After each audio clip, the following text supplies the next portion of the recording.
ಎಲ್ಲ ಧ್ಯಾನ ಸಾಧಕರಿಗೆ, ಧ್ಯಾನ ಬಂಧುಗಳಿಗೆ ಆತ್ಮಪೂರ್ವಕ ವಂದನೆಗಳನ್ನ ತಿಳಿಸುತ್ತಾ, ಹಾಗೆ ಎಲ್ಲರಿಗೂ ಕೂಡ ಶುಭೋದಯ ಸ್ನೇಹಿತರೆ. ಬಹುಶಃ ಮನುಷ್ಯ ಜನ್ಮ ತಗೊಂಡ್ಬಂದಿರೋದೇ ಹಲವಾರು ಅನುಭವವನ್ನ ಪಡೆಯೋದಕ್ಕೆ. ಆ ಅನುಭವವನ್ನ ಪಡೆಯುವಂತಹ ಈ ಒಂದು ಪಯಣದಲ್ಲಿ, ಈ ಮಾರ್ಗದಲ್ಲಿ ನಮಗೆ ಸಹಾಯ ಮಾಡೋದು ಯಾವ್ದಪ್ಪ ಅಂತಂದ್ರೆ, ಸ್ಫೂರ್ತಿ ಕೊಡೋದು ಯಾವುದು ಅಂತಂದ್ರೆ ಆಧ್ಯಾತ್ಮ ಸ್ನೇಹಿತರೆ, ಅಲ್ವಾ? ನಾವು ಇಲ್ಲಿವರೆಗೆ ಪ್ರಾಪಂಚಿಕ ಜೀವನವನ್ನ ಅನುಭವಿಸಿ ಬಂದಿದ್ದೀವಿ. ಕೆಲವಷ್ಟು ಜನ ಚಿಕ್ಕ ವಯಸ್ಸಿಗೆನೆ ಧ್ಯಾನ ಅಭ್ಯಾಸ ಮಾಡಕ್ ಶುರು ಮಾಡಿದ್ರು. ಇನ್ನು ಕೆಲವಷ್ಟು ಜನ ತುಂಬಾ ವಯಸ್ಸಾದ್ಮೇಲೆ ಆಧ್ಯಾತ್ಮದ ಕಡೆಗೆ ಒಲವು ಬಂತು. ಅವಾಗ ನಮ್ಗೊಂದ್ ಅನ್ಸುತ್ತೆ, ಇಲ್ಲ ನಾನು ಬೇಗನೆ ಆಧ್ಯಾತ್ಮ ಕಡೆಗೆ ಹೋಗ್ಬೇಕಾಗಿತ್ತು ಅಂತ ಅನ್ಸುತ್ತೆ. ಯಾಕೆ ಈ ಭಾವ ಬರುತ್ತೆ ಅಂತಂದ್ರೆ, ನಮ್ಮೊಳಗೆ ಇರ್ತಕ್ಕಂತಹ ಚಿಕಿತ್ಸಕ ಜಾಗೃತ ಆಗಿರ್ತಾನೆ. ಚಿಕಿತ್ಸೆ ಅಂತಂದಾಗ ಸ್ನೇಹಿತರೆ, ಇದು ಕೇವಲ ವೈದ್ಯಕೀಯಕ್ಕೆ ಮಾತ್ರ ಸಂಬಂಧಪಟ್ಟಂತ ವಿಷಯ ಅಲ್ಲ. ಚಿಕಿತ್ಸೆ ಅಂತಂದ್ರೆ ಇಲ್ಲಿ ಮನಸ್ಸು ಕೂಡ ಬರುತ್ತೆ, ಬುದ್ಧಿ ಕೂಡ ಬರುತ್ತೆ, ಸೂಕ್ತ ಚೇತನ ಅವಸ್ಥೆ ಕೂಡ ಬರುತ್ತೆ, ಆತ್ಮನ ಸ್ಥಿತಿ ಕೂಡ ಬರುತ್ತೆ. ನಾವು ಕೇವಲ ಚಿಕಿತ್ಸೆ ಅಂತಂದಾಗ, ಟ್ರೀಟ್ಮೆಂಟ್ ಅಂತಂದಾಗ ದೇಹಕ್ಕೆ ಅನಾರೋಗ್ಯ ಸ್ಥಿತಿಯಲ್ಲಿ ಮಾತ್ರೆ ತಗೊಳ್ಳೋದಾಗ್ಲಿ, ಅಥವಾ ಅಲೋಪತಿಕ್ ಆಮೇಲೆ ಇವಾಗ ಔಷಧೋಪಚಾರಗಳನ್ನ ತಗೊಂಡು ಆ ರೋಗವನ್ನ ವಾಸಿ ಮಾಡ್ಕೊಳ್ಳೋದು ಅಂತ ಇಷ್ಟೇ ನಮ್ ತಲೆಯಲ್ಲಿ ಓಡಾಡ್ತಾ ಇರುತ್ತೆ. ಓಶೋ ಅವರದು ಒಂದು ಬುಕ್ ಇದೆ. ಏನಪ್ಪಾ ಅಂದ್ರೆ, ಧ್ಯಾನದಿಂದಲೇ ಸ್ವಾಸ್ಥ್ಯ, ಔಷಧಿಯಿಂದ ಉಪಶಮನ ಅಂತ ಒಂದು ಬುಕ್ ಇದೆ. ಸೊ ಆ ಒಂದು ಬುಕ್ಕಲ್ಲಿ ಈ ಚಿಕಿತ್ಸೆ ಬಗ್ಗೆ ತುಂಬಾನೇ ಸುಂದರವಾಗಿ ಅವರು ವಿವರಣೆ ಕೊಡ್ತಾ ಹೋಗ್ತಾರೆ. ರೋಗದ ಮೂಲ ಎಲ್ಲಿದೆ? ರೋಗದ ಮೂಲ ಇರೋದು ನಮ್ಮ ಸಬ್ಕಾನ್ಶಿಯಸ್ ಮೈಂಡ್ ಅಲ್ಲಿ, ಸೂಕ್ತ ಚೇತನ ಅವಸ್ಥೆಯಲ್ಲಿ, ನಮ್ಮ ಸೂಕ್ಷ್ಮ ಶರೀರದಲ್ಲಿ ರೋಗದ ಮೂಲ ಇದೆ. ಅದು ಆರಂಭ ಆಗೋದು ಎಲ್ಲಿಂದ ಅಂದ್ರೆ ಮನಸ್ಸಿಂದಾನೆ ಅಲ್ವಾ? ಸೊ ಅದಿರೋದೆಲ್ಲಿ? ಮನಸ್ಸಲ್ಲಿ. ನಾವು ಚಿಕಿತ್ಸೆ ಕೊಡ್ತಾ ಇರೋದು ಯಾವ್ದಕ್ಕೆ? ದೇಹಕ್ಕೆ. ಹಾಗಾಗಿ ಇದು ದೇಹ ಚಿಕಿತ್ಸೆ ಅಂತಂದಾಗ ಇದು ವೈದ್ಯಕೀಯ ಲೋಕಕ್ಕೆ ಸಂಬಂಧಪಟ್ಟದ್ದು. ಮನಸ್ಸು, ಸಬ್ಕಾನ್ಶಿಯಸ್, ಸೂಕ್ತ ಚೇತನ ಮನಸ್ಸು, ಆತ್ಮ, ಬುದ್ಧಿ ಅಂತ ಬಂದಾಗ ಆಧ್ಯಾತ್ಮ ಚಿಕಿತ್ಸೆ ಅಂತ ಬರುತ್ತೆ. ಸೊ ಈ ಆಧ್ಯಾತ್ಮ ಚಿಕಿತ್ಸೆ ಅಂತಂದಾಗ ಯಾವ ಯಾವ ರೀತಿಯಲ್ಲಿ ಇರುತ್ತೆ? ಹಾಗಾದ್ರೆ ಮನ್ಸಿಗೆ ಯಾವ್ದಾದ್ರು ಮಾತ್ರೆ ಇದೆಯಾ ಲಕ್ಷ್ಯ ಅಂತ ನೀವು ಕೇಳ್ಬೋದು. ಮನ್ಸಿಗಿರೋ ಮಾತ್ರೆ ಯಾವ್ದು? ಇವಾಗ ಅಷ್ಟೇ ಧ್ಯಾನಕ್ಕೆ ಕೂತಿದ್ರೆ ಅದೇ ಒಂದು ಮಾತ್ರೆ ಅಂತ ಹೇಳ್ಬೋದು. ನಿಮ್ಮನ್ನ ನೀವು ಗಮನಿಸ್ತಾ ಇರೋದೇ ಒಂದು ಒಳ್ಳೆಯ ಚಿಕಿತ್ಸೆ. ಸ್ನೇಹಿತರೆ, ಇವಾಗ ನೋಡಿ, ನೀವು ಒಂದು ಸಾಮಾನ್ಯವಾದಂತ ಎಕ್ಸಾಂಪಲ್ ಮೂಲಕ ಹೋಗೋಣ. ಏನೋ ಒಂದು ಸಮಸ್ಯೆ ಆಗ್ತಾ ಇರುತ್ತೆ, ಹೊಟ್ಟೆ ನೋವು ಇರುತ್ತೆ, ಅಥವಾ ವಿಪರೀತವಾಗಿ ನಿಮ್ಗೆ ಸೊಂಟ ನೋವು ಇರುತ್ತೆ, ಅಥವಾ ಕೈ ನೋವು ಇರುತ್ತೆ, ಏನೋ ಜಾಯಿಂಟ್ ಪೇನ್ ಇರುತ್ತೆ. ಸಾಮಾನ್ಯವಾಗಿ ಈಗಂತೂ ಎಲ್ರಿಗೂ ಹೊಟ್ಟೆ ನೋವು ಅನ್ನೋದು ಶುರುವಾಗಿದೆ. ಹೊಟ್ಟೆಯಲ್ಲಿ ಉರಿ ಕಾಣಿಸೋದು, ಹೊಟ್ಟೆ ನೋವು ಅನ್ನೋದು ಶುರುವಾಗಿದೆ. ಎಲ್ಲಾ ಕಡೆಗೆ ಹೋಗ್ತೀವಿ, ಎಲ್ಲಾ ಡಾಕ್ಟರ್ಸ್ನ ಭೇಟಿ ಆಗ್ತೀವಿ, ಸ್ಕ್ಯಾನಿಂಗ್ ಮಾಡಿಸ್ತೀವಿ, ರಿಪೋರ್ಟ್ ಅಲ್ಲಿ 0, ಏನು ಸಮಸ್ಯೆ ಇಲ್ಲ ಅಂತಾನೆ ಬರುತ್ತೆ. ಆದ್ರೆ ಸಮಸ್ಯೆ ಮಾತ್ರ ಇರುತ್ತೆ. ಹಾಗಾದ್ರೆ ಆ ಸಮಸ್ಯೆ ಇರೋದು ಎಲ್ಲಿ? ದೇಹದಲ್ಲಿ ಏನಾದ್ರೂ ಸಮಸ್ಯೆ ಇತ್ತು ಅಂದ್ರೆ ಅದು ಬರ್ಬೇಕಲ್ವಾ? ರಿಪೋರ್ಟ್ ಅಲ್ಲಿ ಬರುತ್ತೆ ಅಲ್ವಾ? ಅದ್ರಲ್ಲಿ ಏನೂ ಇಲ್ಲ, ಬಟ್ ಸಮಸ್ಯೆನ ಅನುಭವಿಸ್ತಾ ಇದ್ದೀನಿ ಅಂತಂದಾಗ ಆ ಸಮಸ್ಯೆ ಇರೋದು ಎಲ್ಲಿ? ನಮ್ಮ ಸಬ್ಕಾನ್ಶಿಯಸ್ ಮೈಂಡ್ ಅಲ್ಲಿ, ಸೂಕ್ತ ಚೇತನ ಮನಸ್ಸಿನಲ್ಲಿ. ರೋಗದ ಮೂಲ ಇರೋದಲ್ಲೇ ಸೂಕ್ಷ್ಮ ಶರೀರದಲ್ಲಿ ಆ ರೋಗ ಇರುತ್ತೆ, ರೋಗದ ಮೂಲ ಇರುತ್ತೆ. ಅದು ಹೇಗೆ? ಪೂರ್ವಜನ್ಮ ಕೃತ ಪಾಪಂ ವ್ಯಾಧಿ ರೂಪೇಣ ಪೀಡಿತೆ. ಏನಾದ್ರೂ ಒಂದು ಕರ್ಮ ಇರುತ್ತಲ್ಲ, ಆ ಕರ್ಮ ಸಂಚಯ ಅಂದ್ರೆ ಅದು ಕಳೆದು ಹೋಗೋದಕ್ಕೆ ರೋಗದ ಮೂಲಕ ಅದು ವ್ಯಕ್ತ ಆಗ್ತಾ ಇರುತ್ತೆ. ಸ್ನೇಹಿತರೆ, ಇತ್ತೀಚೆಗೆ ಕೇವಲ ದೈಹಿಕ ಆರೋಗ್ಯ ಅಷ್ಟೇ ಅಲ್ಲ, ಮನಸ್ಸಿನ ಆರೋಗ್ಯ ಕೂಡ ತುಂಬಾ ಮುಖ್ಯ ಆಗಿದೆ. ಮನಸ್ಸು ಕೂಡ ಅನಾರೋಗ್ಯಕ್ಕೊಳಗಾಗ್ತಾ ಇದೆ, ಬುದ್ಧಿ ಕೂಡ ಅನಾರೋಗ್ಯಕ್ಕೊಳಗಾಗ್ತಾ ಇದೆ ಅಲ್ವಾ? ಸೊ ಇದೆಲ್ಲ ಸಂಪೂರ್ಣವಾಗಿ ಆರೋಗ್ಯವನ್ನ ಪಡ್ಕೊಳ್ಳೋದಕ್ಕೋಸ್ಕರ ಏನ್ ಚಿಕಿತ್ಸೆ ಇದೆಯಲ್ಲ, ಇದೇ ಆಧ್ಯಾತ್ಮ ಚಿಕಿತ್ಸೆ. ಈ ಆಧ್ಯಾತ್ಮಿಕ ಚಿಕಿತ್ಸೆನಲ್ಲಿ ಕೇವಲ ಧ್ಯಾನ ಒಂದು ಮಾತ್ರ ಬರಲ್ಲ, ಎಲ್ಲಾ ವಿಷಯಗಳು ಬರುತ್ತೆ. ಹಲವಾರು, ಇಡೀ ಸೃಷ್ಟಿಯಲ್ಲಿ ಎಷ್ಟು ಆಧ್ಯಾತ್ಮಕ್ಕೆ ಸಂಬಂಧಪಟ್ಟಂತಹ ಪೂರಕವಾದಂತಹ ವಿಷಯಗಳಿದೆಯೋ ಅದೆಲ್ಲವೂ ಕೂಡ ಈ ಒಂದು ಆತ್ಮನ ಚಿಕಿತ್ಸೆ ಅಂತಾನೆ ಹೇಳ್ಬೋದು. ಒಳ್ಳೊಳ್ಳೆ ಮಾತುಗಳನ್ನ ಕೇಳೋದು ಕೂಡ ಒಂದು ಚಿಕಿತ್ಸೆನ ಸ್ನೇಹಿತರೆ. ನೋಡಿ, ಕೆಲವು ಸಾರಿ ನೀವು ಕೆಲವಷ್ಟು ಮಾತುಗಳನ್ನ ಕೇಳಿದಾಗ ತುಂಬಾ ಕಿರಿಕಿರಿ ಅನ್ಸುತ್ತೆ. ಏನಪ್ಪಾ ಇಷ್ಟು ಏನೋ ಬೇಡದೇ ಇರತಕ್ಕಂತ ಮಾತನ್ನ ಕೇಳಿಸ್ಕೊಂಡು ತುಂಬಾ ತಲೆನೋವು ಬಂದ್ಬಿಡ್ತು ನಮ್ಗೆ ಅಂತ ಅನ್ಸುತ್ತೆ. ಅಲ್ಲಿ ಏನೂ ಆಗಿರಲ್ಲ. ಏನೋ ನಾವು ಯಾವುದೇ ಪದಾರ್ಥವನ್ನ ತಿಂದಾಗ ತಲೆನೋವು ಬಂದಿರಲ್ಲ. ವಿಪರೀತವಾದಂತಹ ಮಾತುಗಳನ್ನ ಎಷ್ಟು ಇರಿಟೇಟ್ ಆಗಿ ಮಾತಾಡ್ತಾರೆ ಅವರು. ತಲೆನೋವು ಬಂದ್ಬಿಡುತ್ತೆ. ಇನ್ನು ಕೆಲವು ಸಾರಿ ಒಳ್ಳೆ ಸತ್ಸಂಗದಲ್ಲಿ ಕೂತಾಗ ತಲೆನೋವಲ್ಲ, ಮನಸ್ಸು ಕೂಡ ತಂಪಾಗಿರುತ್ತೆ. ಇದು ಸ್ವಾಧ್ಯಾಯ ಮೂಲಕ ಆಗುವಂತಹ ಚಿಕಿತ್ಸೆ ಸ್ನೇಹಿತರೆ. ಅಲ್ಲ, ಸತ್ಸಂಗದ ಮೂಲಕ ಆಗುವಂತಹ ಚಿಕಿತ್ಸೆ. ಈಗ ನೋಡಿ, ಇವಾಗ ನಾವು ಸತ್ಸಂಗ ಸ್ಟಾರ್ಟ್ ಮಾಡಿದೀವಿ. ಇಷ್ಟು ಹೊತ್ತಿನ ತನಕ ಧ್ಯಾನದಲ್ಲಿದ್ರಿ, ಅದು ಕೂಡ ಚಿಕಿತ್ಸೆನೇ. ಈಗ ಇದು ಸತ್ಸಂಗದ ಮೂಲಕ ನಡೀತಾ ಇರ್ತಕ್ಕಂತಹ ಚಿಕಿತ್ಸೆ. ಒಳ್ಳೊಳ್ಳೆ ಶಬ್ದಗಳನ್ನ ಕೇಳಿಸ್ಕೊಳ್ಳೋದ್ರಿಂದ ನಮ್ಮ ಮನಸ್ಸಲ್ಲಿರ್ತಕ್ಕಂತಹ ನಿರ್ಮಾಲ್ಯ ಅಂದ್ರೆ ಬೇಡದೇ ಇರ್ತಕ್ಕಂತಹ ಅಜ್ಞಾನದ ಒಂದು ಸ್ಥಿತಿ ಇರುತ್ತಲ್ಲ, ಆ ಅಂಶಗಳಿರುತ್ತಲ್ಲ, ಅದೆಲ್ಲದಕ್ಕೂ ಪ್ರಶ್ನೆ ಸಿಗ್ತಾ ಹೋಗುತ್ತೆ. ಓ, ಇದಕ್ಕೆ ಇದು ಉತ್ತರ, ಇದಕ್ಕೆ ಈ ಪ್ರಶ್ನೆಗೆ ಇದು ಉತ್ತರ ಅಂದಾಗ ಅಲ್ಲಿ ಒಂದು ಬೆಳಕಿನ ಒಂದು ಕಿಡಿ ಹೊತ್ಕೊಳ್ಳುತ್ತೆ. ಆ ಬೆಳಕಿನ ಕಿಡಿ ಮೂಲಕ ಒಂದು ಪ್ರಯಾಣ ಸ್ಟಾರ್ಟ್ ಆಗುತ್ತೆ. ಎಸ್, ನನ್ನ ಈ ಒಂದು ಮಾನಸಿಕ ಅಸ್ವಸ್ಥತೆಗೆ ಕಾರಣ ನನ್ನ ಯೋಚನೆಗಳು, ನಾನು ಸಂಗ್ರಹಿಸಿದಂತಹ ಆಲೋಚನೆಗಳು. ಈ ಆಲೋಚನೆಗಳನ್ನ ಕಡಿಮೆ ಮಾಡ್ಕೊಳ್ಳೋದಕ್ಕೆ ನಾನು ಇನ್ನೂ ಏನ್ ಮಾಡ್ಬೇಕು? ಚಿಕಿತ್ಸೆ ಆರಂಭ ಆಯ್ತು, ಪ್ರಯಾಣ ಆರಂಭ ಆಯ್ತು. ಭಗವದ್ಗೀತೆ ತಗೋತೀರಾ, ಓದ್ತೀರಾ, ಹಲವಾರು ವಿಷಯಗಳನ್ನ ತಿಳ್ಕೊತೀರಾ. ಅರೆರೆ, ನಾನು ಇಲ್ಲಿವರೆಗೆ ಇಂತಹ ಚಿಕಿತ್ಸೆನ ನಾನು ನೋಡೇ ಇರ್ಲಿಲ್ವಲ್ಲ. ಸ್ನೇಹಿತರೆ, ಎಷ್ಟೋ ಜನ ಸಾಧಕರು ಹಿಮಾಲಯದಲ್ಲಿರ್ಬೋದು, ಅಥವಾ ನಾವು ವಾಸ ಮಾಡ್ತಾ ಇರ್ತಕ್ಕಂತಹ ಈ ಒಂದು ಪ್ರಾಪಂಚಿಕ ವ್ಯವಸ್ಥೆಯಲ್ಲೇ ಎಷ್ಟೋ ಜನ ಸಾಧಕರಿರ್ಬೋದು. ಗುಳಿಗೆ ಮಾತ್ರೆಗಳಿಲ್ದೇನೆ ಕೇವಲ ಆಧ್ಯಾತ್ಮವನ್ನು ಅವಲಂಬಿಸಿನೇ ಆರೋಗ್ಯವಂತ ಜೀವನವನ್ನ ನಡೆಸ್ತಾ ಇದ್ದಾರೆ. ಹಾಗಾಗಿ ಆಧ್ಯಾತ್ಮ ಚಿಕಿತ್ಸೆ ಅಂತಕ್ಕಂಥದ್ದು ತುಂಬಾನೇ ಮುಖ್ಯವಾಗಿದ್ದು. ನಾವು ಕೇಳಿಸ್ಕೊಳ್ಳುವಂತಹ ಮಾತುಗಳೇ ಇರ್ಲಿ, ನೋಡುವಂತಹ ನೋಟನೇ ಇರ್ಲಿ, ಮಾತನಾಡುವಂತಹ ಮಾತುಗಳೇ ಇರ್ಲಿ, ಅಥವಾ ದೇಹದ ಒಳಗೆ ತಗೊಳ್ಳುವಂತಹ ಪದಾರ್ಥಗಳಿಲ್ಲ ಅಂದ್ರೆ ಆಹಾರನೇ ಇರ್ಲಿ, ನಮ್ಮ ಯೋಚನಾ ರೀತಿ ಇರ್ಲಿ,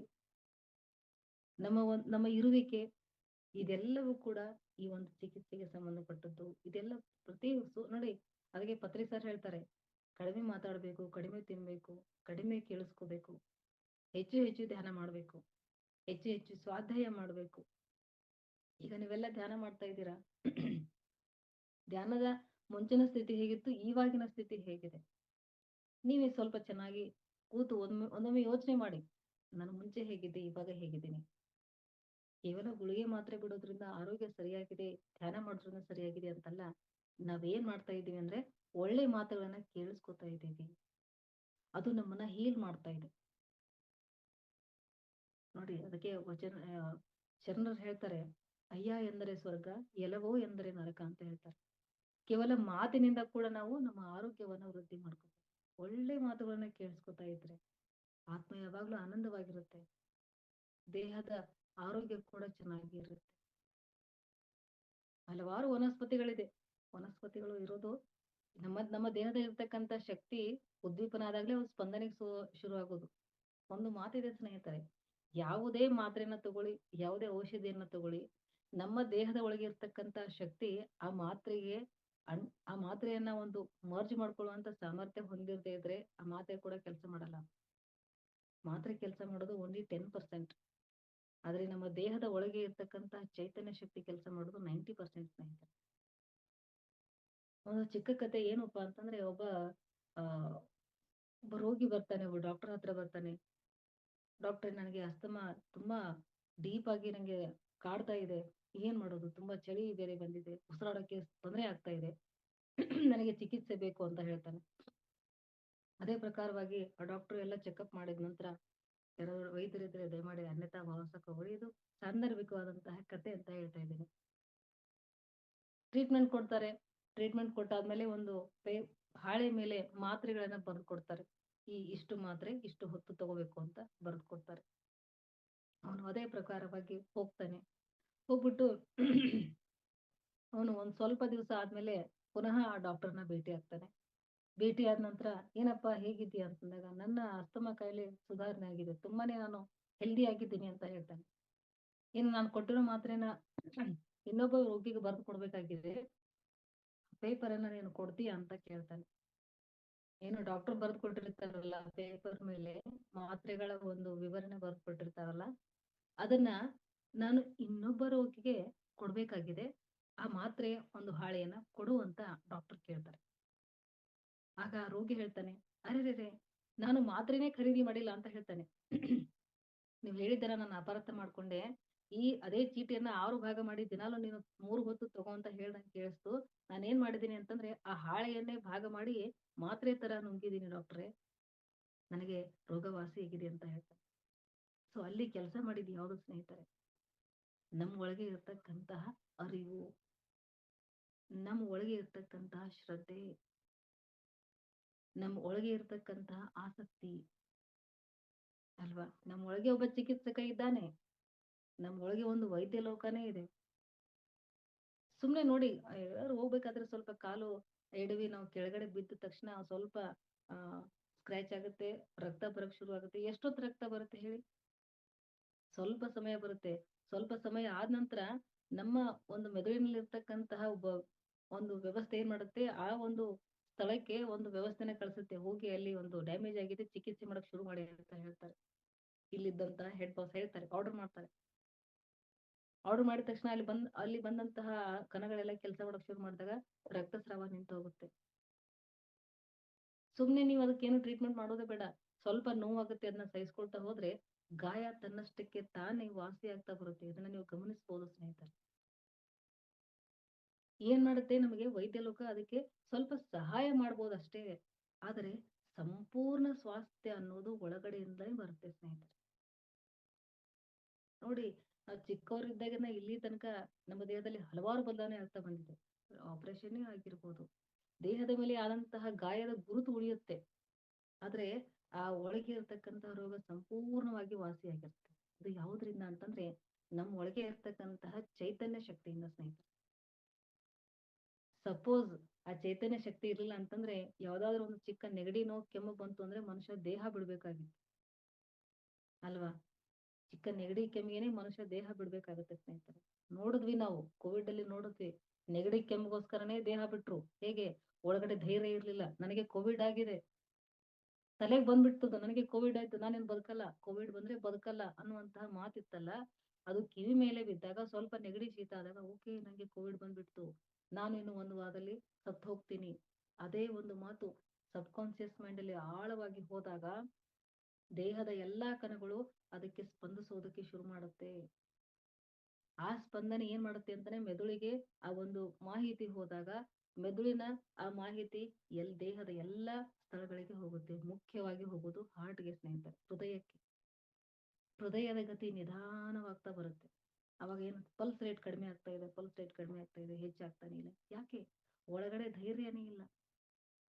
ನಾನು ಸತ್ತೋಗ್ತೀನಿ, ಇಷ್ಟು ದಿವಸದಲ್ಲೇ ನಾನು ಸತ್ತೋಗ್ತೀನಿ ಅಂತಕ್ಕಂತಹ ಭಾವ ಮೂಡ್ಬಿಟ್ಟಿದೆ ಅಲ್ವಾ? ಅದನ್ನ ಬದಲಾಯಿಸೋದು ಯಾರು ಸ್ನೇಹಿತರೆ? ಅದು ಯಾವುದೇ ಮಾತ್ರೆಯಿಂದ ಮಾಡಕ್ಕಾಗಲ್ಲ. ಯಾವುದೇ ಇಂಜೆಕ್ಷನ್ ಇಂದ ಮಾಡಕ್ಕಾಗಲ್ಲ. ಅದನ್ನ ಮಾಡೋದು ಯಾವುದು ಅಂತಾರೆ ಆಧ್ಯಾತ್ಮ ಸ್ನೇಹಿತರೆ. ನೋಡಿ ಆ ಸಮಯದಲ್ಲಿ ಎಲ್ರು ಕೂಡ 3 ತಿಂಗಳು ಎಲ್ರು ಹೊರಗಡೆ ಯಾರು ಬಂದಿರಲಿಲ್ಲ. ಭಗವದ್ಗೀತೆ ಓದಿದ್ರು, ಆಧ್ಯಾತ್ಮದ ಕಡೆಗೆ ಒಲವನ್ನ ಹರಿಸಿದ್ರು, ಧ್ಯಾನ ಯೋಗಾದಿಗಳನ್ನ ಮಾಡೋದಕ್ಕೆ ಶುರು ಮಾಡಿದ್ರು. ಹಾಗೆ ಮಾಡಿದವ್ರು ಮಾತ್ರ ಆರೋಗ್ಯವಾಗಿದ್ದಾರೆ ಅಲ್ವಾ? ನಾವೆಲ್ಲರೂ ನೋಡಿದೀವಿ. ಲಾಕ್‌ಡೌನ್ ಟೈಮಲ್ಲಿ ನಾನು ಭಗವದ್ಗೀತೆ ಓದ್ದೆ, ನನಗೆ ಧೈರ್ಯ ಬಂತು. ನಾನು ಧ್ಯಾನ ಮಾಡ್ದೆ, ನನಗೆ ಆತ್ಮಸ್ಥೈರ್ಯ ಬಂತು. ಆರೋಗ್ಯದಲ್ಲಿ ಸ್ವಲ್ಪಾನು ಕೂಡ ವ್ಯತ್ಯಾಸ ಆಗ್ಲಿಲ್ಲ. ಎಷ್ಟೋ ಜನ ಧ್ಯಾನ ಸಾಧಕರಿಗೆ ಕೋವಿಡ್ ಆಗಿಲ್ಲ ಅಂತ ಹೇಳ್ತಾರೆ ಸ್ನೇಹಿತರೆ. ಅಲ್ವಾ? ಸೊ ಇದೆಲ್ಲ ನಾವು ನಮ್ಮ ಕಣ್ಮುಂದೆ ನೋಡಿದಂತಹ ಸಂಗತಿಗಳು. ಹಾಗಾಗಿ ಆಧ್ಯಾತ್ಮ ಅನ್ನೋದೇ ಅತ್ಯಂತ ಉತ್ತಮವಾದ ಚಿಕಿತ್ಸೆ ಅಂತ ನನ್ನ ಅನಿಸಿಕೆ ಸ್ನೇಹಿತರೆ. ನೋಡಿ ನಾವೀಗ ಒಂದು ಬ್ರಾಹ್ಮಿ ಮುಹೂರ್ತದಲ್ಲಿ ಎದ್ದು ಧ್ಯಾನಕ್ಕೆ ಕೂತಿದ್ದೀವಿ. ಎಂತಹ ಒಳ್ಳೆ ಚಿಕಿತ್ಸೆ ಅಲ್ವಾ? ನೋಡಿ ಮನಸ್ಸು ಒಂದೇ ಕಡೆಗೆ ನೆಲೆಗೊಂಡ್ಬಿಡ್ತು. ಮನಸ್ಸು ಎಲ್ಲಿ ಸ್ಥಿರಗೊಳ್ಳುತ್ತೋ ಅಲ್ಲಿ ಒಂದು ಶಕ್ತಿಯ ಆರಂಭ ಆಗುತ್ತೆ ಸ್ನೇಹಿತರೆ. ಮನಸ್ಸು ನಿಂತಾಗ್ಲೇ ಆತ್ಮನ ಪಯಣ ಆರಂಭ ಆಗೋದು. ಅಲ್ಲಿ ಶಕ್ತಿಯ ಸಂಚಯ ಅಂದ್ರೆ ಶಕ್ತಿ ಸಂಗ್ರಹ ಆಗಕ್ ಶುರು ಆಗುತ್ತೆ. ಒಂದು ವಿಕಾಸ ವೃದ್ಧಿ ಆಗ್ತಾ ಹೋಗುತ್ತೆ. ಅರೆ ನಾನು ಧ್ಯಾನ ಮಾಡಕ್ ಶುರು ಮಾಡಿದ್ಮೇಲೆ ನನಗೆ ಆರೋಗ್ಯದಲ್ಲಿ ಬದಲಾವಣೆ ಆಗಿದೆ. ಹೇಗೆ? ವಿಕ್ಷಿಪ್ತವಾಗ್ತಾ ಇರ್ತಕ್ಕಂತಹ ನಿಮ್ಮ ಶಕ್ತಿ ಎಲ್ಲ ಒಂದೇ ಕಡೆಗೆ ನೆಲೆಗೊಂಡಿತು. ಮನಸ್ಸು ಅಂತಕ್ಕಂತಹ ಒಂದು ವಾಹಕದ ಮೂಲಕ ನಿಮ್ಮ ಒಳಗೆ ಇರ್ತಕ್ಕಂತಹ ಶಕ್ತಿ 10 ಹಲವೆಡೆ ಹಂಚಿ ಹೋಗ್ತಾ ಇತ್ತು. ನಾವ್ ಇಲ್ಲೇ ಇರ್ತಾ ಇದ್ವಿ ಅಮೆರಿಕ, ಲಂಡನ್ ಬೇಡ ಬೆಂಗಳೂರು ಇಡೀ ಸಿಟಿ ಎಲ್ಲ ಸುತ್ತಾಕ್ ಬರ್ತಾ ಇದ್ವಿ. ಎಲ್ಲೆಲ್ಲಿ ಹೋಗ್ತಾ ಇತ್ತು ಮನಸ್ಸು. ನಾವು ಇಲ್ಲಿಂದ ಎಲ್ಲ ಕಡೆಗೆ ಹೋಗಿ ಎಲ್ಲ ಕಡೆಗೆ ಎನರ್ಜಿನ ಪಾಸ್ ಮಾಡ್ತಾ ಇದ್ವಿ. ಸೊ ಅಲ್ಲೆಲ್ಲ ವ್ಯಯ ಆಗುವಂತಹ ಎನರ್ಜಿ ಎಲ್ಲಿ ಸಂಗ್ರಹ ಆಗ್ತಾ ಇದೆ? ಒಂದೇ ಕಡೆಗೆ ಸಂಗ್ರಹ ಆಗ್ತಾ ಇದೆ. ನಾನು ಇರುವಲ್ಲಿಯೇ ನನ್ನ ಮನಸ್ಸು ಇದೆ ಅಂದಾಗ, ನನ್ನ ಸಮಗ್ರ ಶಕ್ತಿ ಎಲ್ಲವೂ ನನ್ನಲ್ಲೇ ಉಳಿತು ಅಂದಾಗ, ನೋಡಿ ನಮ್ಮೊಳಗೆ ಶಕ್ತಿ ಉಳಿತು ಅಂದ್ರೆ ಏನ್ ಮಾಡುತ್ತೆ? ನಮ್ಮ ಇಡೀ ದೇಹವನ್ನ ಅದು ಸ್ವಚ್ಛ ಮಾಡುತ್ತೆ. ಹಾಗಾಗಿ ಧ್ಯಾನ ಆರಂಭ ಮಾಡಿದ್ಮೇಲೆ ಆರೋಗ್ಯ ಅನ್ನೋದು ಸುಧಾರಣೆ ಆಗುತ್ತೆ, ಸ್ವಚ್ಛ ಆಗುತ್ತೆ. ನೋಡಿ ನಮ್ಮ ಮನೆಗಳೆಲ್ಲ ಎಷ್ಟು ನೀಟಾಗಿತ್ತು. ನೀವು ಒಂದು ತಿಂಗಳು ಪೂರ್ತಿ ಮನೇಲಿ ಇಲ್ಲ ಅಂತಂದ್ರೆ ಮನೆ ಅದು ಹೇಗಿರುತ್ತೆ? ತುಂಬಾ ಗಲೀಜಾಗಿರುತ್ತೆ ಅಲ್ವಾ? ನೀವು 24 ಗಂಟೆ ಮನೇಲಿದ್ದಾಗ ಏನ್ ಮಾಡ್ತೀರಾ? ಮನೆಯ ಮೂಲೆ ಮೂಲೆ ಕಸಗಳನ್ನೆಲ್ಲ ಕ್ಲೀನ್ ಮಾಡ್ತೀರಲ್ವಾ? ಹಾಗೆ ನಮ್ಮ ಒಳಗೆ ಉಳಿಯುವಂತಹ ಶಕ್ತಿ ಏನ್ ಕೆಲಸ ಮಾಡುತ್ತೆ ಅಂದ್ರೆ, ಮೊದಲು ದೇಹದಲ್ಲಿ ಏನು ನ್ಯೂನತೆಗಳಿದೆ ಅದೆಲ್ಲವನ್ನ ಸರಿ ಮಾಡುತ್ತೆ. ಸ್ನೇಹಿತರೆ, ಇನ್ನೂ ಒಂದು ಮಾತು ಚೆನ್ನಾಗಿ ತಿಳ್ಕೊಳ್ಳಿ. ನಾವು ನಾವು ಬದುಕ್ತಾ ಇಲ್ಲ. ನಮ್ಮನ್ನ ಈ ರೀತಿ ಜೀವಂತವಾಗಿಡೋದಕ್ಕೆ ನಮ್ಮ ದೇಹದಲ್ಲಿ ಲಕ್ಷಾಂತರ ಕೋಟ್ಯಾಂತರ ಜೀವಕಣಗಳು 24 ಗಂಟೆ 7 ದಿವಸ 365 ದಿನಗಳು ಕೆಲಸ ಮಾಡ್ತಾ ಇದ್ದಾವೆ. ಇದನ್ನ ನೀವು ಒಪ್ಕೊಳ್ಳೇಬೇಕು. ಪ್ರತಿ ಒಂದು ಕಣ ರೆಸ್ಟ್ ಇಲ್ಲೇ ಕೆಲಸ ಮಾಡ್ತಾ ಇದೆ. ಎಷ್ಟೋ ಕಣಗಳು ಉತ್ಪತ್ತಿ ಆಗುತ್ತೆ, ಎಷ್ಟೋ ಕಣಗಳು ಹಾಗೆ ಕ್ಷಯ ಆಗ್ತಾ ಹೋಗ್ತಾ ಇರುತ್ತೆ. ನೋಡಿ ಎಷ್ಟು ಚೆನ್ನಾಗಿದೆ ಅದ್ಭುತವಾದಂತ ವ್ಯವಸ್ಥೆ. ಕೆಲವೊಮ್ಮೆ ನಾವು ಆ ನಾವು ಹೊರಗಡೆಯಿಂದ ಹಾಕುವಂತಹ ಮಾತ್ರೆ ಕೆಲವೊಮ್ಮೆ ಬಾಧೆ ಮಾಡುತ್ತೆ ನಮ್ಗೆ. ಇಲ್ಲ ಟ್ಯಾಬ್ಲೆಟ್ ತಗೊಂಡ್ಬಿಟ್ಟೆ ನಂಗೆ ಏನೋ ಸ್ವಲ್ಪ ತೊಂದರೆ ಅನಿಸ್ತಾ ಇದೆ, ಹೊಟ್ಟೆಲಿ ಏನೋ ಒಂದ್ ರೀತಿ ಬರ್ನಿಂಗ್ ಆಗ್ತಾ ಇದೆ ಅಂತ ಅನ್ಸುತ್ತೆ. ಸುಮ್ನೆ ತುಂಬಾ ನೀವು ಉದ್ವೇಗದಲ್ಲಿದ್ದಾಗ ಅಥವಾ ತುಂಬಾ ವಿಪರೀತವಾದಂತಹ ದೇಹ ಒಂದು ಬಳಲಿಕೆಯಲ್ಲಿದ್ದಾಗ ಕೂಲಾಗಿ ಕೂತ್ಕೊಂಡು ಒಂದು ಲೋಟ ನೀರನ್ನ ಆರಾಮಾಗಿ ಸೇವನೆ ಮಾಡಿದಾಗ ಅದು ಕೂಡ ನಿಮಗೆ ಔಷಧಿ ರೂಪದಲ್ಲಿ ಕೆಲಸ ಮಾಡುತ್ತೆ. ಯಾವಾಗ ನಿಮ್ಮ ಮನಸ್ಸು ಸ್ಥಿರ ಇರಬೇಕು, ನಿಮ್ಮ ಮನಸ್ಸು ಸ್ಥಿರವಾಗಿ ಇದ್ಕೊಂಡು ಮಾಡುವಂತಹ ಎಲ್ಲ ಕಾರ್ಯಗಳು ಚಿಕಿತ್ಸೆ ರೂಪದಲ್ಲಿ ಕೆಲಸ ಮಾಡುತ್ತೆ ಸ್ನೇಹಿತರೆ. ಅದಕ್ಕೆ ನೋಡಿ ನಿಧಾನತೆ ಇರಲಿ ಅಂತ ಹೇಳ್ತಾರೆ. ಈಗ ನೀವು ಡಯಟಿಷಿಯನ್ ಹತ್ರ ಹೋಗ್ಬೋದು. ನೀವು ಊಟ ಮಾಡೋ ಕಾಲಕ್ಕೆ ನಿಧಾನತೆ ಇರ್ಲಿ, ನೀರನ್ನ ಸೇವನೆ ಮಾಡೋ ಕಾಲಕ್ಕೆ ನಿಧಾನತೆ ಇರ್ಲಿ, ಇಷ್ಟು ಸಮಯಕ್ಕೆ ಇಷ್ಟು ನೀರನ್ನ ಸೇವನೆ ಮಾಡಿ, ನಿಮಗೆ ನೀವು ಸಮಯವನ್ನ ಕೊಡಿ ಅಂತ ಅವ್ರು ಹೇಳ್ತಾರೆ ಅಲ್ವಾ? ಅದೇ ಆಧ್ಯಾತ್ಮ ಸ್ನೇಹಿತರೆ. ಆಧ್ಯಾತ್ಮ ಅಂದ್ರೆ ಎಲ್ಲೋ ಒಂದ್ ಕಡೆ ಬೆಟ್ಟದಲ್ಲಿ ಹೋಗಿ ಕೂತ್ಕೊಂಡು ಎಲ್ಲವನ್ನ ತ್ಯಾಗ ಮಾಡಿ ಹೋಗಿ ಅಲ್ಲಿ ಕೂತ್ಕೊಳ್ಳೋದಲ್ಲ. ಸಂಸಾರಿಕ ಜೀವನದಲ್ಲಿ ಇದ್ಕೊಂಡೇ ಸತ್ಯದ ಜೊತೆಗೆ ಜೀವನ ಮಾಡೋದೇ ಆಧ್ಯಾತ್ಮ. ಜೊತೆಗೆ ಅದು ಚಿಕಿತ್ಸೆ ಮಾಡ್ತಾ ಹೋಗುತ್ತೆ ಎಲ್ಲ ರೀತಿನಲ್ಲಿ. ಬುದ್ಧಿಯಲ್ಲಿದ್ದಂತಹ ಕೊರತೆಯನ್ನ ಸರಿ ಮಾಡುತ್ತೆ. ಅರ್ಜುನ ಅರ್ಜುನನಿಗೆ ಮನಸ್ಸಿನ ಮೂಲಕನೇ ಕೃಷ್ಣ ಹೇಳ್ತಾ ಹೋದ್ರು, ಮನಸ್ಸು ಹಾಗಿರುತ್ತೆ ಕೃಷ್ಣ, ಮನಸ್ಸು ಹೀಗಿರುತ್ತೆ. ಚಂಚಲಂ ಹಿ ಮನಂ ಅಂತ ಅರ್ಜುನ ಹೇಳಿದಾಗ, ಆ ಚಂಚಲವಾದಂತ ಮನಸ್ಸನ್ನ ನಿಲ್ಲಿಸೋ ಸಾಧನ ಯಾವುದು? ಕೃಷ್ಣ ಹೇಳಿದ್ದೇನು? ಧ್ಯಾನ ಮಾರ್ಗ. ಅರ್ಜುನ ತಸ್ಮಾತ್ ಯೋಗಿ ಭವ. ನಿನ್ನ ಎಲ್ಲ ಮನಸ್ಸಿನ ಅನಾರೋಗ್ಯ ಸ್ಥಿತಿಗೆ ಚಿಕಿತ್ಸೆ ಮಾಡೋದು ಯಾವುದು? ಆ ಒಂದು ಯೋಗ ಮಾರ್ಗ. ಹಾಗಾಗಿ ಯೋಗಿ ಆಗು ಅಂತ ಹೇಳಿದ್ರು. ತಪಸ್ವಿ ಆಗು ಅಂತ ಹೇಳಿದ್ರು ಕೃಷ್ಣ. ಯಾಕಂದ್ರೆ ಅವ್ರಿಗೆ ಗೊತ್ತಿತ್ತು ಅವ್ರ ಏನ್ ಮಾಡ್ತಾ ಇದ್ದಾರೆ ಎಲ್ಲ ಗೊತ್ತಿತ್ತು. ಪ್ರತಿಯೊಬ್ಬರ ಆ ಸಾವಿನ ಹಿಂದೆ ಇರತಕ್ಕಂತ ಕಾರಣ ಕೂಡ ಕೃಷ್ಣನಿಗೆ ಗೊತ್ತಿತ್ತು. ಅದು ಚಿಕಿತ್ಸೆ. ನೋಡಿ ಆ ಒಂದು ರಣರಂಗದಲ್ಲಿ ಕೃಷ್ಣ ಎಲ್ಲನೂ ಚಿಕಿತ್ಸೆ ಮಾಡ್ತಾನೆ ಅವರನ್ನ ಈ ಒಂದು ಫಿಸಿಕಲ್ ಬಾಡಿಯಿಂದ ಅವರನ್ನ ಆಸ್ಟ್ರಲ್ ಲೋಕಕ್ಕೆ ತೆರಳೋ ಹಾಗೆ ಮಾಡಿದ್ರು. ನಿನ್ನ ಸಾವಿಗೆ ಇದು ಕಾರಣ, ನೀನ್ ಹೀಗ್ ಮಾಡಿದ್ಯಾ ಅದಕ್ಕೆ ಇದು ಕಾರಣ, ಚಿಕಿತ್ಸೆ ಮಾಡ್ತಾ ಹೋದ್ರು.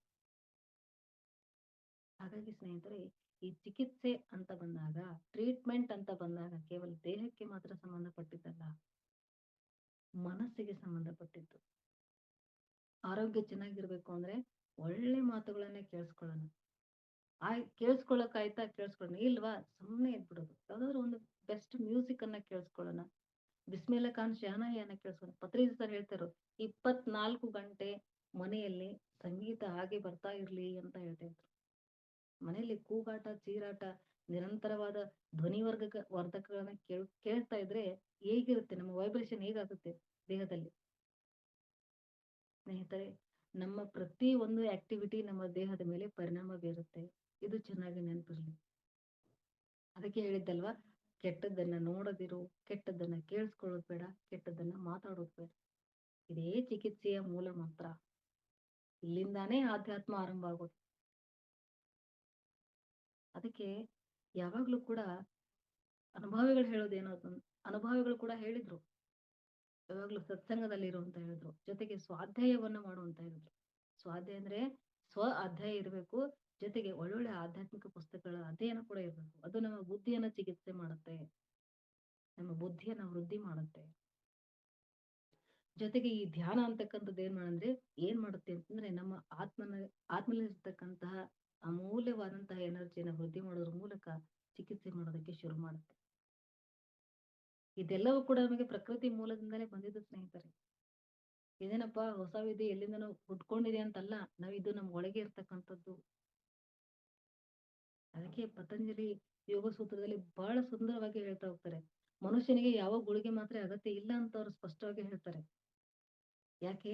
ಯಾವಾಗ ಅವನು ತನ್ನೊಳಗಿರುವಂತಹ ಶಕ್ತಿಯನ್ನ ಕಂಡುಕೊಂಡಾಗ ಯಾವ ಚಿಕಿತ್ಸೆ ಅಗತ್ಯ ಇಲ್ಲ. ಸ್ನೇಹಿತರೆ, ನನ್ನ ಒಂದು ಅನುಭವ ನಿಮ್ಗೆ ಹೇಳ್ಬೇಕು ಅಂತಂದ್ರೆ, ನಾನು ಸುಮಾರು 23 ವರ್ಷಗಳಿಂದ ಈ ಧ್ಯಾನ ಮಾರ್ಗದಲ್ಲಿ ಇದ್ದೇನೆ ಸ್ನೇಹಿತರೆ. ನಾನು ವೈದ್ಯರ ಬಳಿಗೆ ಹೋಗಿದ್ದು ಕೇವಲ 4 ಬಾರಿ ಅಷ್ಟೇ. ಡಾಕ್ಟರ್ ಹತ್ರ ಹೋಗಿದ್ದು ಕೇವಲ 4 ಬಾರಿ ಅಷ್ಟೇ. ಅದು ತುಂಬಾನೇ ಅನಿವಾರ್ಯ ಅಂತಂದಾಗ ನಾನು ವೈದ್ಯ ಲೋಕದ ಹೆಲ್ಪ್ ಅನ್ನು ತಗೊಂಡಿದ್ದೀನಿ. ತಪ್ಪಂತಲ್ಲ, ತಗೋಬೇಕು. ಬಟ್ ನಮ್ಮ ಆರೋಗ್ಯವನ್ನ ಬ್ಯಾಲೆನ್ಸ್ ಮಾಡುವಂತ ಶಕ್ತಿ ನಮ್ಮಲ್ಲಿದೆ.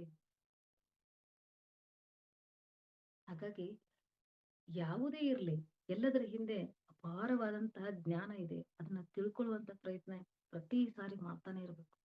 ಆ ಕೆಲಸನ ಮಹಾವತಾರ್ ಫೌಂಡೇಶನ್ ಮಾಡ್ತಾ ಇದೆ.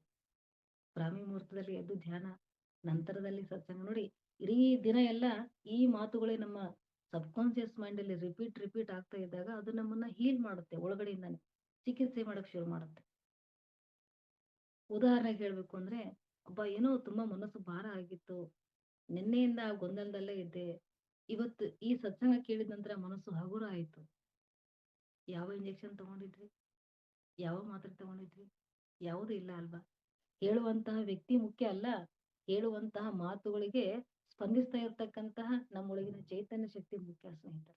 ಅದಕ್ಕೆ ಹೇಳೋದು, ಚಿಕಿತ್ಸಕ ಎಲ್ಲಿದ್ದಾನೆ? ಒಳಗಡೆ ಇದ್ದಾನೆ. ಆ ಚಿಕಿತ್ಸಕನಿಗೆ ಸ್ವಲ್ಪ ನಾವು ಇನ್ನೊಂಚೂರು ಸಂಬಳ ಕೊಟ್ಟಾಗ ಅವನು ಇನ್ನೂ ಚೆನ್ನಾಗಿ ಕೆಲಸ ಮಾಡ್ತಾನೆ. ಸಂಬಳ ಕೊಡುದು ಅಂತಂದ್ರೆ ಏನು? ಸುಮ್ಮನೆ ಕೂತ್ಕೊಳ್ಳೋದು, ಸಮಯ ತಗೊಳ್ಳೋದು, ಸಹನೆಯಿಂದ, ಶ್ರದ್ಧೆಯಿಂದ ಸಾಧನೆ ಮಾಡ್ತಾ ಹೋಗೋದು ಸ್ನೇಹಿತರೆ. ಆಗ ನೋಡಿ ಆ ಚಿಕಿತ್ಸಕ ಹೇಗೆ ಕೆಲಸ ಮಾಡ್ತಾನೆ ಅಲ್ವಾ? ಹಾಗಾಗಿ ಎಂತೆಂತಹ ವಿದ್ಯೆಗಳಿದೆ ಗೊತ್ತಾ ಸ್ನೇಹಿತರೆ?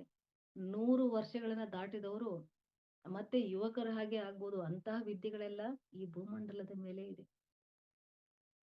ಅಲ್ವಾ? ಕಾಯಕಲ್ಪ ಅಂತ ಚಿಕಿತ್ಸೆ ಬರುತ್ತೆ ನೋಡಿ, ತುಂಬಾ ಅದ್ಭುತವಾದಂತಹ ಜ್ಞಾನ ಇಲ್ಲಿ.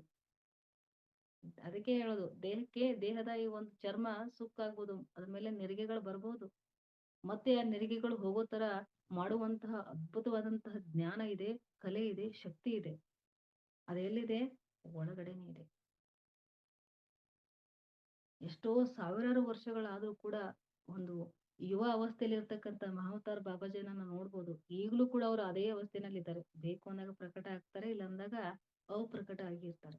ಅದು ಹೇಗೆ ಸಾಧ್ಯ ಆಯ್ತು? ಆಧ್ಯಾತ್ಮದಿಂದಲೇ ಸ್ನೇಹಿತರೆ. ಅದಕ್ಕೆ ಹೇಳೋದು, ಆಧ್ಯಾತ್ಮ ಅಂತಕ್ಕಂಥದ್ದು ನಮ್ಮ ಜೀವನದ ಅವಿಭಾಜ್ಯ ಅಂಗ. ಅದನ್ನ ಬೇರ್ಪಡ್ಸಕ್ ಇಲ್ಲ. ಅವಿಭಾಜ್ಯ, ಬೇರ್ಪಡ್ಸಕ್ಕಾಗಲ್ಲ. ಅಂದ್ರೆ ಆಗೋದೇ ಇಲ್ಲ. ವಿಭಾಜ್ಯ ಅಂದ್ರೆ ಬೇರ್ಪಡಿಸೋದು. ಅದು ಹಾಸುಹೊಕ್ಕಾಗಿದೆ. ನಮ್ಮ ಜೀವನದಲ್ಲಿ ಅದು ಮರ್ಜ್ ಆಗ್ಬಿಟ್ಟಿದೆ. ಅದನ್ನ ಪ್ರತ್ಯೇಕವಾಗಿ ಇಟ್ಟು ನೋಡೋ ಅಗತ್ಯ ಇಲ್ಲ ಸ್ನೇಹಿತರೆ. ಅದರಲ್ಲೇ ಜೀವಿಸ್ಬೇಕು. 24 ಗಂಟೆ ಅದರಲ್ಲೇ ಜೀವಿಸ್ಬೇಕು. ಕೆಲಸ ಇದ್ದಾಗ ಕೆಲಸದ ಮೇಲೆ ಗಮನ, ಕೆಲಸ ಇಲ್ಲದೆ ಇರುವಾಗ ಶ್ವಾಸದ ಮೇಲೆ ಗಮನ. ಇದೇ ಆಧ್ಯಾತ್ಮ ಚಿಕಿತ್ಸೆ ಸ್ನೇಹಿತರೆ. ಒಳ್ಳೊಳ್ಳೆ ಮಾತುಗಳನ್ನ ಕೇಳಿಸ್ಕೊಳ್ಳೋಣ.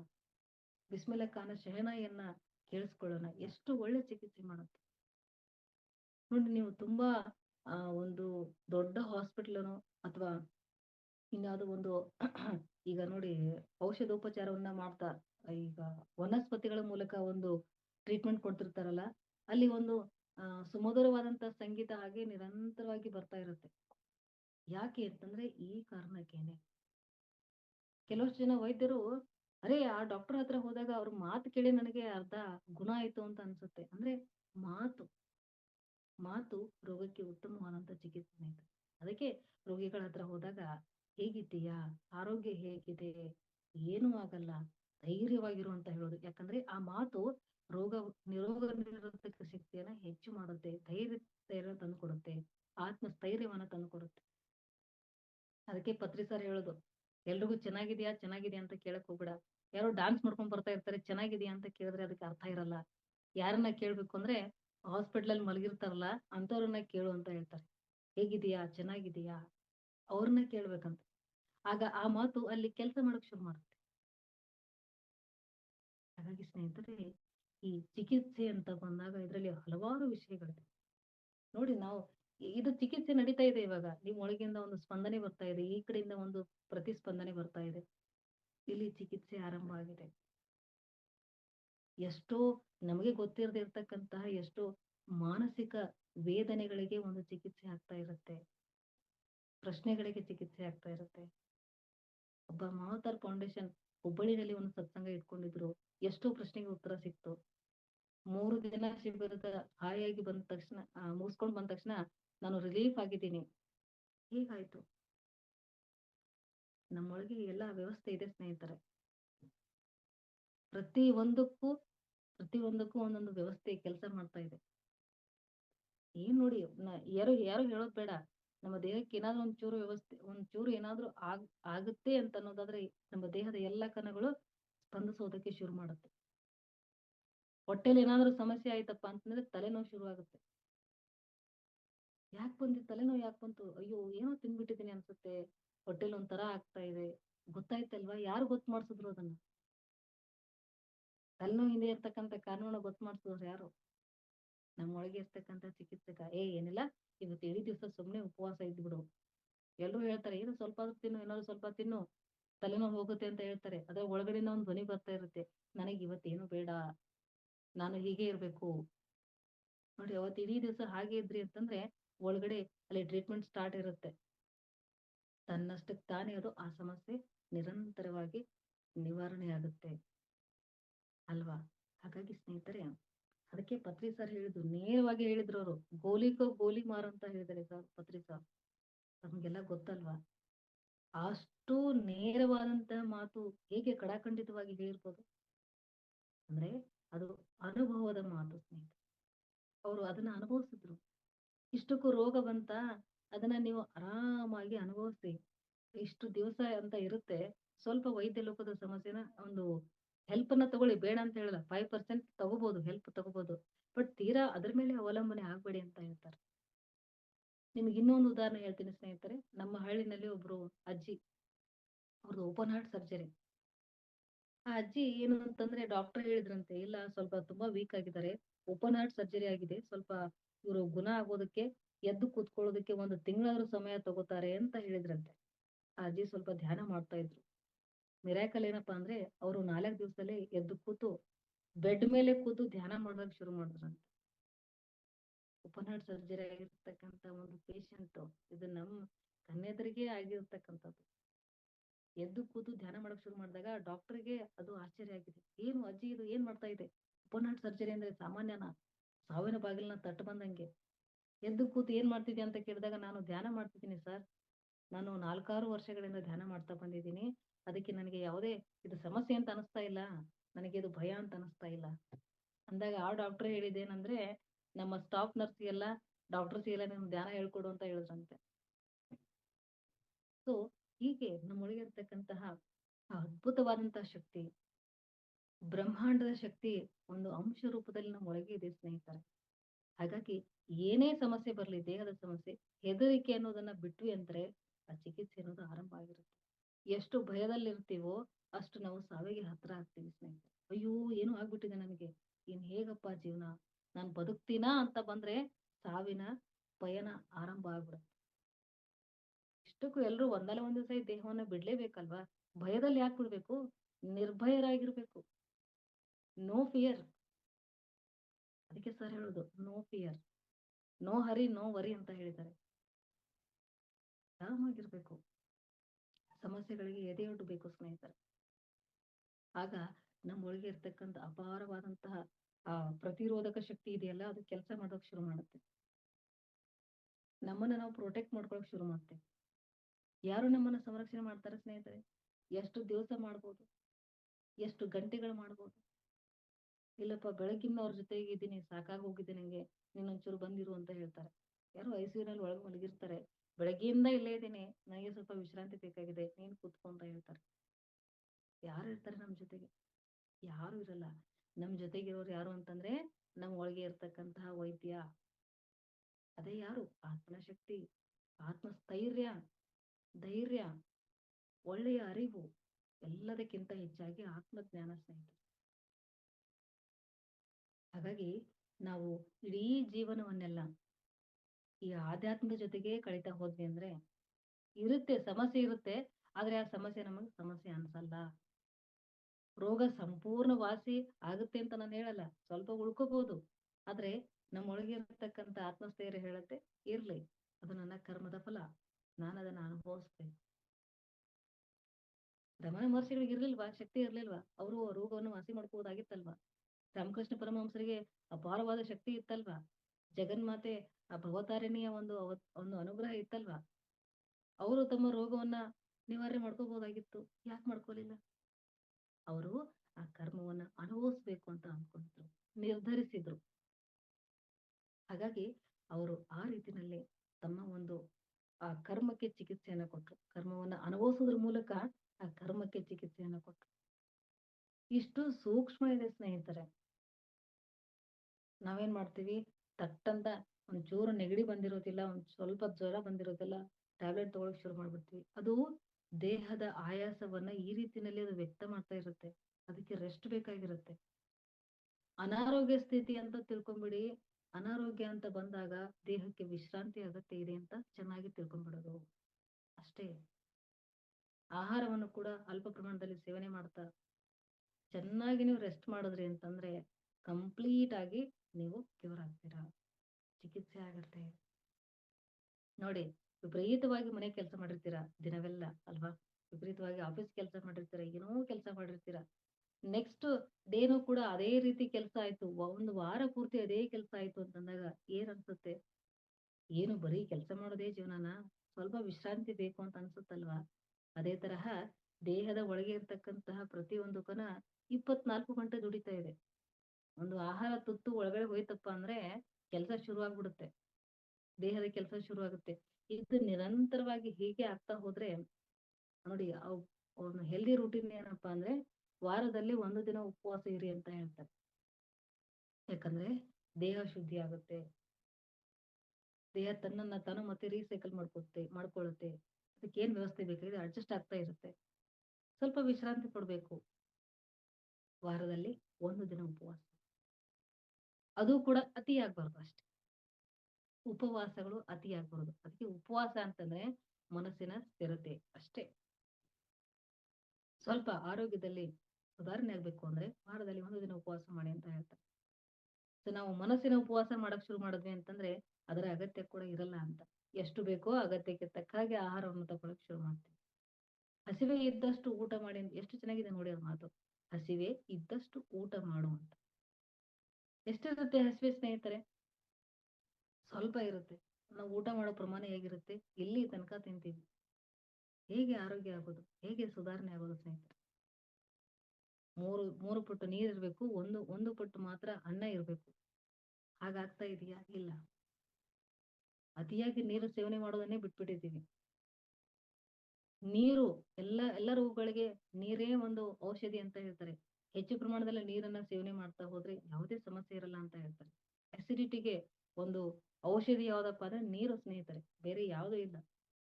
ನೀವು ಯಾವುದೇ ವೈದ್ಯರ ಹತ್ರ ಹೋಗಿ ಈ ಅಸಿಡಿಟಿಗೆ, ಈ ಒಂದು ಪಿತ್ತ ಸಮಸ್ಯೆಗೆ ಔಷಧಿನೇ ಇಲ್ಲ ಅಂತ ಹೇಳ್ತಾರೆ. ಹೆಚ್ಚು ನೀರನ್ನ ಸೇವನೆ ಮಾಡಿ ಅಂತ ಹೇಳ್ತಾರೆ. ಬಟ್ ಆ ಪಿತ್ತ ಆಗೋರೆಲ್ಲ ಏನ್ ಮಾಡ್ತಾರೆ? ನೀರನ್ನ ಸೇವನೆ ಮಾಡೋದೇ ಇಲ್ಲ ಭಯದಿಂದ. ನೋಡಿ, ಆ ಔಷಧಿ ತಗೊಳ್ಳೋದೇ ಇಲ್ಲ, ಅದು ವಾಸಿ ಆಗೋದೇ ಇಲ್ಲ. ಸಿಂಪಲ್ ಆಗಿದೆ ಅಲ್ವಾ? ನಮ್ಮ ಅರಿವನ್ನ ಬದಲಾಯಿಸ್ಕೋಬೇಕು ಸ್ನೇಹಿತರೆ. ನಮ್ಮದೇ ಆದಂತಹ ತರ್ಕಗಳನ್ನ ಬಿಟ್ಬಿಡ್ಬೇಕು. ಪಾಸಿಟಿವ್ ಆಗಿರ್ಬೇಕು. Always positive thinking. ಎಸ್, ನಂಗೆ ಈ ಸಮಸ್ಯೆ ಬಂದಿದೆಯಾ? ಓಕೆ, ನಾನು ಇಷ್ಟು ದಿವಸದಲ್ಲಿ ಗುಣ ಆಗ್ತೇನೆ. ನನಗೆ ಇಷ್ಟು ದಿವಸದಲ್ಲಿ ನಾನು ಗುಣಮುಖಳಾಗ್ತೇನೆ. ಅದಕ್ಕೆ ಪೂರಕವಾಗಿ ನಾವೆಲ್ಲವನ್ನ ಪ್ರಾಕ್ಟೀಸ್ ಮಾಡ್ತಾ ಇರ್ಬೇಕು. ಯು ಆರ್ ದ ಪ್ಲಾಸಿಬೋ ಅಂತ ಬುಕ್ ಇದೆ ನೋಡಿ. You are the placebo. ನೀನೇ ಒಂದು ಉತ್ತಮ ಆ ಚಿಕಿತ್ಸಕ, ನೀನೇ ಎಲ್ಲವೂ ಅಂತ. ಸಂಪೂರ್ಣವಾಗಿ ದೇಹ ಆಕ್ಸಿಡೆಂಟ್ ಆಗಿರುತ್ತೆ ಒಬ್ಬ ವ್ಯಕ್ತಿಯ ಜೀವನ ಆಧಾರಿತವಾದಂತ ಒಂದು ಬುಕ್ ಅದು. ಆಕ್ಸಿಡೆಂಟ್ ಆದ್ರೆ ಹೇಗಾಗಿರುತ್ತೆ ಅಂತಂದ್ರೆ ಅವನ ದೇಹ ಪೂರ ಒಂದು ರೀತಿಯಲ್ಲಿ ಎಲ್ಲ ಒಂದು ವ್ಯವಸ್ಥೆನ ಕಳ್ಕೊಂಡ್ಬಿಟ್ಟಿರುತ್ತೆ. ಈ ಬೆನ್ನೆಲುಬು ಪೂರ ಡ್ಯಾಮೇಜ್ ಆಗಿರುತ್ತೆ. ಒಂದು ರಾಡ್ ಹಾಕಿರ್ತಾರೆ. ಕೈಕಾಲೆಲ್ಲ ಬಿದ್ದೋಗಿರುತ್ತೆ. ಡಾಕ್ಟರ್ ಹೇಳ್ತಾರೆ ನೀನು ಜೀವನ ಪೂರ್ತಿ ಬೆಡ್ ಮೇಲೆ ಇರ್ಬೇಕು. ತಿರುಗಾಡ್ಬೇಕು ಅಂತಂದ್ರೆ ವೀಲ್ ಚೇರ್ ಮೇಲೆ ತಿರುಗಾಡ್ಬೇಕು. ಅದ್ರಲ್ಲೂ ನಿಂಗೆ ಒಬ್ಬರ ಸಹಾಯ ಬೇಕೇ ಬೇಕು. ನಿನಗೆ ಮೂವ್ ಮಾಡಕ್ಕೆ ಆಗಲ್ಲ ಅಂತ ಹೇಳ್ತಾರೆ. ಆದ್ರೆ ಆ ವ್ಯಕ್ತಿಯ ಒಳಗಡೆ ಒಂದು ಆ ಚೈತನ್ಯದ ಕಿಡಿ ಕೆಲಸ ಮಾಡುತ್ತೆ. ನೀನು ಹೀಗಿರೋದಲ್ಲ, ಅವನು ಸ್ಪೋರ್ಟ್ಸ್ ಮನ್ ಇರ್ತಾನೆ. ನೀನ್ ಹೀಗಿರೋದಲ್ಲ, ನೀನು ನೀನು ಎದ್ದೇಳ್ಬೇಕು. ನೀನು ಇಷ್ಟು ದಿವಸಲೇ ಎದ್ದೇಳ್ತೀಯ, ನೀನು ಹಾಸ್ಪಿಟಲ್ನ ಮೊದಲು ಮನೆಗೆ ಹೋಗು ಅಂತ. ಡಾಕ್ಟರ್ಗೆ ಅವನು ಕರೀತಾನೆ, ಹೇಳ್ತಾನೆ, ಇಲ್ಲ ನಾನು ಮನೆಗೆ ಹೋಗ್ಬೇಕು. ಇಂಥ ಅವಸ್ಥೆನಲ್ಲಿ ನೀವು ಮನೆಗೆ ಹೋದ್ರೆ ಬದುಕೋದು ಕಷ್ಟ ಅಂತ ಹೇಳ್ತಾರೆ. ಡಾಕ್ಟರ್ ಹೇಳ್ತಾರೆ, ಇಲ್ಲ ನಾನು ಹೋಗ್ಲೇಬೇಕು. ಮನೆಗೆ ಹೋಗ್ತಾನೆ. ಏನು ಇಲ್ಲ, positive thinking, positive thinking, positive thinking. ನಾನು ಇವತ್ತಿಗಿಂತ ನಾನು ನಾಳೆ ಬಹಳ ಉತ್ತಮವಾಗಿರ್ತೀನಿ. ನಿನ್ನೆಗಿಂತ ಇವತ್ತು ನಾನು ತುಂಬಾ ಉತ್ತಮವಾಗಿದ್ದೇನೆ. ನನ್ನ ಆರೋಗ್ಯದಲ್ಲಿ ತುಂಬಾ ಸುಧಾರಣೆ ಆಗಿದೆ. ನನ್ನ ದೇಹದ ಅಂಗಾಂಗಗಳು ಕೆಲಸ ಮಾಡ್ತಾ ಇದ್ದಾವೆ. ನೋಡಿ, ಅವನು ಹೀಲ್ ಮಾಡ್ತಾ ಇದ್ದಾನೆ ತನ್ನಷ್ಟಕ್ಕೆ ತಾನೇ. ನಾನು ಎದ್ದು ನಡೀತಾ ಇದ್ದೀನಿ. 21 ದಿವಸದಲ್ಲಿ ನಾನು ನನ್ನ ಕೈಗಳನ್ನ ಮೂವ್ ಮಾಡ್ತೀನಿ. ನನ್ನ ಬೆರಳುಗಳು ಮೂವ್ ಆಗ್ತಾ ಇದ್ದಾವೆ. ಈ ರೀತಿಯಲ್ಲಿ ಅವನು ತನಗೆ ತಾನೇ ತನ್ನ ಒಂದು ಆರೋಗ್ಯಯುತವಾದಂತ ಯೋಚನೆಗಳಿಂದಲೇ ತನ್ನ ದೇಹವನ್ನ ಹೀಲ್ ಮಾಡ್ಕೊಂತಾನೆ. ಚಿಕಿತ್ಸೆ ಮಾಡೋದಕ್ಕೆ ಶುರು ಮಾಡ್ತಾನೆ. ಒಂದಷ್ಟು ತಿಂಗಳಲ್ಲಿ ಅವನು ವೀಲ್ ಚೇರ್ ಅನ್ನ ಬಿಟ್ಟು ನಡೆಯೋದಕ್ಕೆ ಪ್ರಯತ್ನ ಪಡ್ತಾನೆ.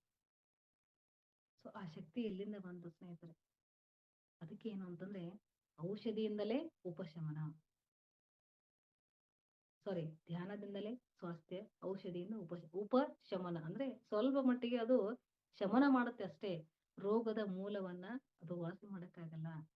ರೋಗದ ಮೂಲವನ್ನ ವಾಸಿ ಮಾಡೋದು ಯಾವುದು ಅಂದ್ರೆ ಆಧ್ಯಾತ್ಮ ಸ್ನೇಹಿತರೆ. ಅದೇ ಧ್ಯಾನ ಇರ್ಬೋದು, ಸ್ವಾಧ್ಯಾಯ ಇರ್ಬೋದು, ಸತ್ಸಂಗ ಇರ್ಬೋದು, ಅಪಾರವಾದಂತಹ ಜ್ಞಾನವನ್ನ ಸಂಗ್ರಹ ಮಾಡೋದೇ ಇರ್ಬೋದು.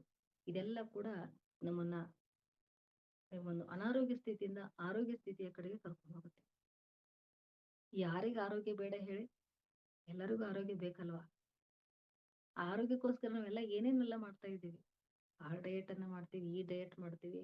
ಅನ್ನ ತಿನ್ಬೇಡ ಅಂತ ಹೇಳಿದ್ದಾರೆ, ಹಾಲು ತಗೋಬೇಡ ಅಂತ ಹೇಳಿದ್ದಾರೆ, ಸಕ್ಕರೆ ತಿನ್ನಲ್ಲ, ಮೈದಾ ತಿನ್ನಲ್ಲ, ಎಲ್ಲವನ್ನ ಬಿಟ್ಬಿಡ್ತಾ ಇದ್ದೀವಿ. ಬಟ್ ಮನಸ್ಸಿಗೆ ಹಾಕೊಳ್ಳೋದನ್ನ ಬಿಟ್ಬಿಡ್ತಾ ಇದ್ದೀವಾ? ಇಲ್ಲ. ಮನಸ್ಸಿಗೆ ಏನೆಲ್ಲ ಕೊಡ್ತಾ ಇದ್ದೀವಿ, ಬೇಡದೇ ಇರೋದನ್ನೆಲ್ಲ ಕೇಳಿಸ್ಕೊಳ್ತಾ ಇದ್ದೀವಿ. ನಿಂದೆಗಳು, ಅವಮಾನಗಳು, ಅಪಮಾನಗಳು, ಗಾಸಿಪ್ಪು, ಬೇಡದೇ ಇರ್ತಕ್ಕಂತಹ ಮಾತುಗಳು ಕೇಳಿಸ್ಕೊಳ್ಳೋದು ಅಷ್ಟೇ, ಜೊತೆಗೆ ಒಳಗಡೆ ಸಂಗ್ರಹ ಕೂಡ ಮಾಡ್ಕೊಂಡಿದ್ದೀವಿ. ಹಾಗಾದ್ರೆ ಆರೋಗ್ಯ ಹೇಗ್ ಚೆನ್ನಾಗಿರುತ್ತೆ ಸ್ನೇಹಿತರೆ? ಅಲ್ವಾ? ಹಾಗಾಗಿ ಮನಸ್ಸಿನ ಆರೋಗ್ಯ ತುಂಬಾ ಮುಖ್ಯ, ಬುದ್ಧಿಯ ಆರೋಗ್ಯ ತುಂಬಾ ಮುಖ್ಯ. ಇದೆಲ್ಲವೂ ಸೇರಿ ಆತ್ಮನನ್ನ ಒಂದು ಆತ್ಮದ ಆರೋಗ್ಯವನ್ನ ವೃದ್ಧಿ ಮಾಡುತ್ತೆ. ಹಾಗಾಗಿ ಸ್ನೇಹಿತರೆ, ಇದೆಲ್ಲವೂ ಕೂಡ ಆಧ್ಯಾತ್ಮ ಚಿಕಿತ್ಸೆಯಲ್ಲಿ ಬರುವಂತಹ ವಿಷಯಗಳೇ. ಎಲ್ಲಿದ್ದಾರೆ ವೈದ್ಯರು? ಒಳಗಡೆ ಇದ್ದಾರೆ. ಯಾರು ಅವರು? ನಮ್ಮೊಳಗಿರ್ತಕ್ಕಂಥ ಚೈತನ್ಯ. ಅದನ್ನ ತಲುಪೋದು ಹೇಗೆ? ಸುಮ್ನೆ ಕೂತು, ಗಂಟೆ ಗಂಟೆ ಕೂತು ಉಸಿರಾಟವನ್ನ ಗಮನಿಸೋದ್ರ ಮೂಲಕ ಅಲ್ಲಿ ಹೋಗಿ ತಲುಪಿದಾಗ ಆ ವೈದ್ಯ ಲೋಕ ನಮ್ಗೆ ದರ್ಶನ ಆಗುತ್ತೆ. ಹೇಗೆಲ್ಲ ಕೆಲಸ ಮಾಡ್ತಾ ಇದ್ರೆ ಸ್ನೇಹಿತರೆ, ನಮ್ಗೆ ಯಾವ್ದನ್ನ ನೋಡಕ್ಕಾಗಲ್ಲ. ನಾವು ಸುಂದರವಾಗಿ ಕಾಣಿಸ್ತಾ ಇದ್ದೀವಿ, ಮೇಲಿನ ಒಂದು ಚರ್ಮ ಹೋಯ್ತಪ್ಪ ಅಂದ್ರೆ ನಮ್ಮ ದೇಹ ನೋಡೋಕೆ ನಮಗೆ ಭಯ ಆಗುತ್ತೆ. ಏನಿಲ್ಲ, ಒಳಗಡೆ ಒಂದು ಸಿಸ್ಟಮ್ ಇದೆ. ಆ ಸಿಸ್ಟಮ್ ಮೇಲೆ ಇದು ಕವರ್ ಇದೆ ಸ್ನೇಹಿತರೆ. ಈ ಕವರ್ ತೆಗೆದ್ವಿ ಅಂತಂದ್ರೆ ಇದನ್ನೇ ನೋಡಕ್ ನಮಗಾಗಲ್ಲ ಅಲ್ವಾ? ಇಂಥದೆಲ್ಲ ವ್ಯವಸ್ಥೆ ಇಟ್ಕೊಂಡು ಜೀವನ ಮಾಡ್ತಾ ಇದ್ದೀವಿ. ಹಾಗಾಗಿ ಸ್ನೇಹಿತರೆ, ಆರೋಗ್ಯ ಅಂತಕ್ಕಂಥದ್ದು ತುಂಬಾನೇ ಮುಖ್ಯ. ನಿಮ್ಮ ಆರೋಗ್ಯವನ್ನು ಚೆನ್ನಾಗಿ ಇಟ್ಕೊಳ್ಳಿ. ನಿಮ್ಮ ಮನೆಯಲ್ಲಿರ್ತಕ್ಕಂಥ ಎಲ್ಲ ಸದಸ್ಯರ ಆರೋಗ್ಯವನ್ನು ಚೆನ್ನಾಗಿ ಇಟ್ಕೋಬೇಕು ಅಂದ್ರೆ ಒಳ್ಳೆ ಮಾತುಗಳಿರ್ಲಿ, ಒಳ್ಳೆ ಭಾವ ಇರ್ಲಿ, ಒಳ್ಳೆ ಕೇಳಿಸ್ಕೊಳ್ಳುವಂತಹ ಮಾತುಗಳು ಒಳ್ಳೇದಾಗಿರ್ಲಿ. ನೋಡಿ, ಮನೆಯಲ್ಲಿ ಯಾವಾಗ್ಲೂ ಕೂಡ ಒಳ್ಳೆ ಮಾತುಗಳನ್ನ ಕೇಳ್ತಾ ಇದ್ವಿ ಅಂತಂದ್ರೆ ಮನೆಯ ಎಲ್ಲರ ಆರೋಗ್ಯ ಕೂಡ ಚೆನ್ನಾಗಿರುತ್ತೆ. ಅಡಿಗೆ ಬಿಸಿ ಬಿಸಿ ಆದಂತ ಅಡಿಗೆ ಆ ಕ್ಷಣಕ್ಕೆ ಮಾಡಿ ಆ ಕ್ಷಣಕ್ಕೆ ಊಟ ಮಾಡ್ಬಿಡೋದು. 2-3 ದಿವಸ ಇಟ್ಟಂತ ಓಲ್ಡ್ ಸಾಂಬಾರನ್ನ ತಿನ್ಬಾರ್ದು ಅಂತ ಸರ್ ಹೇಳ್ತಾರೆ. ಫ್ರಿಜ್ ಅಲ್ಲಿ ಇರ್ತಕ್ಕಂತ ಓಲ್ಡ್ ಸಾಂಬಾರ್ ಅಂತೆ, ಅದನ್ನ ತಿನ್ಬಾರ್ದು ಅಂತ ಸರ್ ಹೇಳ್ತಾರೆ. ಆ ಕ್ಷಣಕ್ಕೆ ಏನ್ ಬೇಕು ಅದನ್ನ ಸೇವನೆ ಮಾಡ್ಬೇಕು. ಫ್ರೆಶ್ ಆಗಿ ಅಡಿಗೆ ಮಾಡ್ಕೋಬೇಕು, ಊಟ ಮಾಡ್ಬೇಕು ಅಂತ ಹೇಳ್ತಾರೆ. ಸೊ ಇದೆಲ್ಲವೂ ಕೂಡ ಈ ಒಂದು ಚಿಕಿತ್ಸೆಯಲ್ಲಿ ಬರುತ್ತೆ ಸ್ನೇಹಿತರೆ. ಸೊ ಆಧ್ಯಾತ್ಮಿಕ ಚಿಕಿತ್ಸೆ ಅಂತಕ್ಕಂಥದ್ದು ಬಹಳ ವೈಶಾಲ್ಯತೆಯನ್ನ ಪಡೆದಿದೆ. ಇದಕ್ಕೆ ಪೂರಕವಾದಂತಹ ಹಲವಾರು ಪುಸ್ತಕಗಳಿದೆ ಸ್ನೇಹಿತರೆ. ಅದೇ ಹೇಳಿದ್ನಲ್ಲ, ಯು ಆರ್ ದ ಪ್ಲೇಸಿಬೋ ಅಂತ. ಜೊತೆಗೆ ಓಶೋ ಅವರ ಧ್ಯಾನದಿಂದಲೇ ಸ್ವಾಸ್ಥ್ಯ, ಔಷಧಿಯಿಂದ ಉಪಶಮನ ಅನ್ನುವಂತ ಬುಕ್ ಲಭ್ಯ ಇದೆ ಸ್ನೇಹಿತರೆ. ಸಾಧ್ಯ ಆದ್ರೆ ಅದನ್ನ ಖರೀದಿ ಮಾಡಿ ಓದಿ. ಓಶೋ ಸೆಂಟರ್ಸ್ ಅಲ್ಲಿ ಎಲ್ಲ ಕಡೆಗೆ ಅದು ಸಿಗುತ್ತೆ ಬುಕ್. ನಾನು ಆ ಬುಕ್ ನ ಒಬ್ಬರಿಗೆ ಇದು ಬುಕ್ ಅನ್ನ ಓದಿ ಅಂತ ಹೇಳಿದಾಗ, ಅವರು ಆ ಬುಕ್ ಅನ್ನ ಓದಿ ಏನ್ ಹೇಳಿದ್ರು ಅಂತಂದ್ರೆ, ನನಗೆ ಸಾವಿನ ಭಯನೇ ಹೋಗಿದೆ ಅಂತ ಹೇಳಿದ್ರು. ಅಷ್ಟು ಒಳ್ಳೆ ಮಾಹಿತಿ ಅದ್ರಲ್ಲಿದೆ. ಪತ್ರಿ ಸರ್ ಅವರು ಹಲವಾರು ಈ ಒಂದು ಅನಾರೋಗ್ಯ ಸ್ಥಿತಿಗೆ ಸಂಬಂಧಪಟ್ಟಂತ ಹಲವಾರು ಪುಸ್ತಕಗಳನ್ನ ಕೂಡ ಬರೆದಿದ್ದಾರೆ. ಅದನ್ನು ಕೂಡ ಓದಿ. ಹೀಗೆ ನಿರಂತರವಾಗಿ ಸ್ವಾಧ್ಯಾಯ, ಸತ್ಸಂಗ, ಧ್ಯಾನವನ್ನ ಮಾಡ್ತಾ ಆರೋಗ್ಯಯುತವಾದಂತಹ ಜೀವನವನ್ನ ಕಳೀರಿ, ಆನಂದಿಸಿ ಅಂತ ಹೇಳ್ತಾ, ಈ ಒಂದು ಅವಕಾಶವನ್ನ ವಿಶಾಲಾಕ್ಷಿಗೆ ಒದಗಿಸಿಕೊಟ್ಟದಕ್ಕಾಗಿ ಮಹಾವತಾರ್ ಫೌಂಡೇಶನ್ನ ಎಲ್ಲ ಧ್ಯಾನ ಬಂಧುಗಳಿಗೆ ಹೃತ್ಪೂರ್ವಕ ಧನ್ಯವಾದವನ್ನು ತಿಳಿಸುತ್ತಾ, ಮೇಡಮ್ ಹೇಳ್ದಾಗೆ ಆ ಹುಬ್ಬಳ್ಳಿನಲ್ಲಿ ತಮ್ಮೆಲ್ಲರನ್ನ ಭೇಟಿಯಾಗುವಂತ ಅವಕಾಶ ಇತ್ತು. ಆದ್ರೆ ನಾನು ಆ ಸಮಯದಲ್ಲಿ ಮೌನದಲ್ಲಿದ್ದೆ. ಸುಮಾರು 3 ತಿಂಗಳ ಕಾಲ ನಾನು ಮೌನದಲ್ಲಿದ್ದೆ. ಹಾಗಾಗಿ ನಾನು ಆ ಕಾರ್ಯಕ್ರಮವನ್ನ ಅಟೆಂಡ್ ಮಾಡಕ್ಕಾಗ್ಲಿಲ್ಲ. ಅವಕಾಶ ಸಿಕ್ತು ಅಂದ್ರೆ ಇನ್ನೊಂದು ಬಾರಿ ನಂಗೆ ತಾವು ಅವಕಾಶ ಮಾಡಿಕೊಟ್ರೆ ಖಂಡಿತ ನಾನು ಇಂತಹ ಒಂದು ಕಾರ್ಯಕ್ರಮಕ್ಕೆ ನಾನು ಅಟೆಂಡ್ ಮಾಡ್ತೀನಿ ಅಂತ ಹೇಳ್ತಾ, ಈ ಒಂದು ಸೇವೆಗೆ ನಾನು ನಿರಂತರವಾಗಿ ಸಿದ್ಧ ಅಂತ ಕೂಡ ಹೇಳ್ತಾ, ಈ ಅವಕಾಶಕ್ಕಾಗಿ ಹೃತ್ಪೂರ್ವಕ ಧನ್ಯವಾದಗಳು. Thank you madam. Thank you master. Thank you Mahavatar foundation.